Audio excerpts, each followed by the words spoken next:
یعنی کہ برکت والی رات، اللہ تعالیٰ کی بہت زیادہ برکات اس رات کے اندر نازل ہوئی ہیں. لیلۃ البرکہ، لیلۃ الرحمہ، لیلۃ الصق اور لیلۃ البراء، یہ 4 نام احادیث میں منقول ہیں.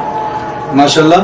اچھا، اسی طرح سے علامہ صاحب بہت سی خرافات جو ہیں اس میں شامل کی گئی ہیں، مطلب چراغاں کرنا اور اس کو پھر لازمی سمجھنا اور اس طرح سے قبرستان جانا، تو ان کے بارے میں تھوڑا سا ہمیں آگاہ فرمائیے. قبرستان جانا حضور صلی اللہ علیہ وسلم سے ثابت ہے، لیکن ہر سال جانا ثابت ہے اور اس کو لازم سمجھ لینا ثابت ہے، یا زندگی میں ایک بار ہی چلے جانا کافی ہے؟ اور چراغاں کی کیا حقیقت ہے؟ اور اس میں میٹھا پکانا لازمی سمجھا جاتا ہے. ہمارے عام عوام جو ہے اس جو ہے نا ان خرافات میں بڑے شامل ملوث ہو چکے ہیں، تو اس کی حقیقت کیا ہے؟ ذرا یہ ہمیں اس شام کے اندر جو ہے قبرستان جانا سرور دو عالم صلی اللہ علیہ وسلم سے ثابت ہے. جیسے حضرت عائشہ رضی اللہ عنہ فرماتی ہیں کہ آپ صلی اللہ علیہ وسلم میرے ہاں قیام فرما تھے، تو رات کے ایک حصے میں نے دیکھا کہ آپ میرے ساتھ آرام نہیں فرما رہے، تو مجھے شک ہوا. میں آپ کو ڈھونڈنے کے لیے باہر نکلی تو میں نے جنت البقیع میں سرور دو عالم صلی اللہ علیہ وسلم کو پایا. تو آپ صلی اللہ علیہ وسلم فرمایا عائشہ خیر ہے، پیچھے چلیے. تو کہنے لگے یا رسول اللہ صلی اللہ علیہ وسلم، مجھے آپ پر شک ہو گیا تھا کہ آج آپ کسی اور اپنی زوجہ مطہرہ کے پاس چلے گئے. آپ نے فرمایا نہیں عائشہ، تجھے پتہ نہیں ہے یہ برکت والی رات ہے کہ اس رات اللہ رب العزت بنو قلب کی بکریوں کے برابر، ان کے بالوں، ان کے اوپر جو بال ہے اس کے برابر اللہ لوگوں کی بخشش فرماتے ہیں. تو بنو قلب جو تھا یہ قبیلہ عرب کا سب سے بڑا قبیلہ تھا اور ان کی سب سے زیادہ بکریاں تھیں. تو بکریوں پر جتنے بال ہیں اللہ اتنے لوگوں کی بخشش فرماتے ہیں.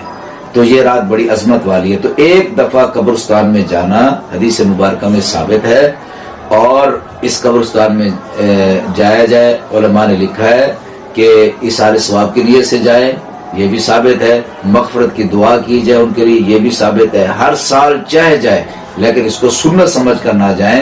ایک مرتبہ سنت سے ثابت ہے اب صلی اللہ علیہ وسلم. باقی آپ نے پوچھا چراغاں وغیرہ، اس کی بدعات بہت زیادہ ہے. چراغاں کرنا یہ حدیث پاک کے اندر ثابت نہیں ہے، نہ تعامل امت سے ثابت ہے، نہ صحابہ کرام سے ثابت ہے، نہ ہی تابعین سے، نہ ہی تبع تابعین سے ثابت ہے، نہ ہی محدثین سے ثابت ہے، نہ ہی وہ دین کے بڑے بڑے نام جن نے کتابیں لکھی ہیں یا جن سے دین پھیلا ہے ان سے بھی یہ ثابت نہیں ہے. چراغاں ویسے فضول خرچی کے اندر ہے کہ آپ چراغاں کر دیں اس کے اوپر، یعنی اتنی لائٹ جس کی ضرورت ہو، شریعت میں اتنی اجازت ہے. زیادہ چراغاں کرنے اس کی اجازت نہیں ہے، تو یہ اسراف میں شامل ہے. ان المبذرین کانوا اخوان الشیاطین. اور باقی حلوے وغیرہ پکانا یہ بھی ثابت نہیں ہے، اس کو ضروری سمجھنا. ہمارے ہاں دیگیں چڑھ جاتی ہے، یہ حلوے مانڈے کی رسم یہ بھی جائز نہیں. ویسے یہ تو ظاہراً تو یہ اچھا عمل ہے، مطلب کچھ کھلانا لوگوں کو، اس میں تو کباہت تو نہیں ہے ویسے، لیکن اس رات کے حوالے سے اس کو خاص کر دینا یہ مناسب نہیں ہے، اس کی شریعت اجازت نہیں دیتی. بدعت للدین یہ جائز ہے، بدعت فی الدین جائز نہیں ہے. للدین کا مطلب یہ ہے کہ آپ جیسے لاؤڈ سپیکر کے ذریعے آپ اذان کو پہنچا سکتے ہیں. فی الدین کا مطلب یہ ہے کہ آپ دین میں اس کو شامل کر لیں. تو لوگ انہیں اس کو دین کا حصہ نہیں بنانا. اسی طرح آتش بازی ہے، پٹاخے وغیرہ، تو یہ رسم جو ہے وہ چلی ہے ان سے مجوسیوں سے. آپ صلی اللہ علیہ وسلم فرمایا من تشبہ بقوم فہو منہم. تو اس لیے یہ آتش بازی ہے یہ مجوسیوں کی رسم ہے، تو اس سے اجتناب کریں. علامہ صاحب نے بہت ساری چیزوں کو مینشن کر دیا، نمایاں کر دیا جو ہم ہمارے عام عوام سے بہت دور ہیں.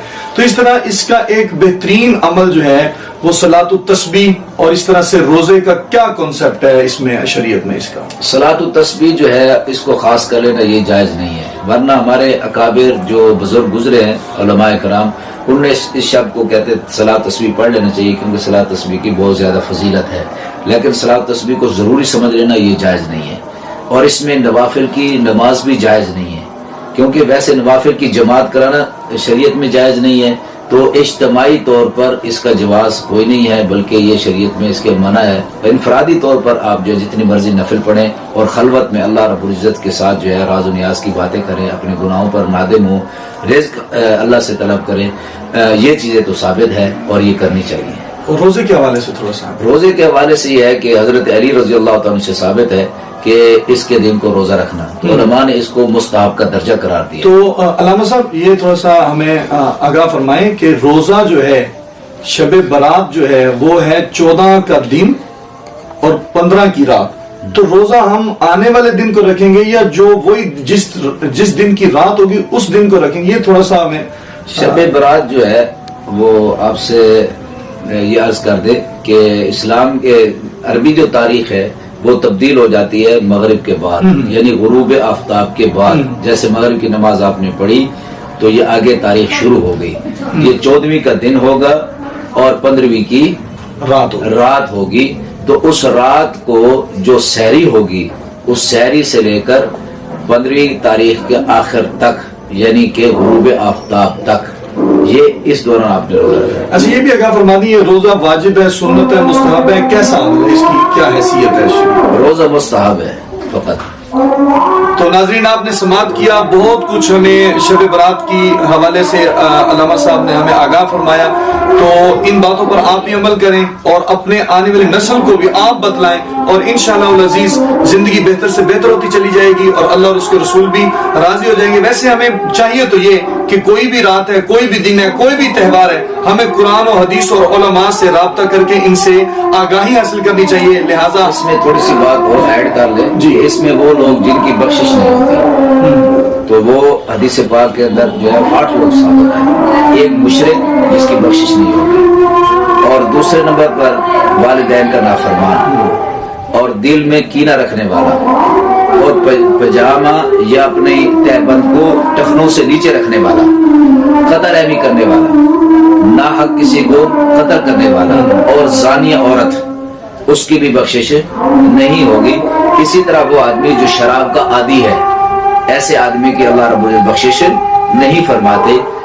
اور یہ 8 لوگ ہیں شریعت کے حدیث مبارکہ مختلف احادیث سے یہ ثابت ہیں. اللہ رب العزت ہم سب کو اس رات کی برکات کو سمیٹنے کی توفیق نصیب فرمائے. آمین ثم آمین. تو ناظرین آپ نے سماعت کیا کہ علامہ صاحب نے بہت ساری چیزیں قرآن و حدیث کی روح سے ہمیں بتلائیں. اللہ تعالی ہمیں عمل کی توفیق عطا فرمائے. انشاءاللہ پھر ہم حاضر ہوں گے اگلے پروگرام کے ساتھ، ایک نئے موضوع کے ساتھ اور نئے مہمان کے ساتھ، اور انشاءاللہ آپ ہمیں دعا میں بھی یاد رکھیں گے، ہم آپ کو دعا میں یاد رکھیں گے. والسلام، اللہ حافظ.